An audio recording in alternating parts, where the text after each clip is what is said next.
Manufacturers are calling for more incentives and initiatives to lower the cost of production to grow the manufacturing sector at a faster pace.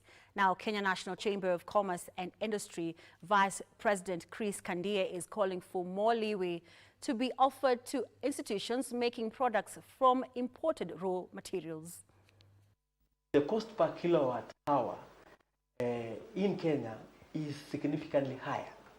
And manufacturing then has a lot of inputs. When you talk about the conversion costs, when the conversion costs are all put together, the costs include power, labor, raw materials, and all other costs.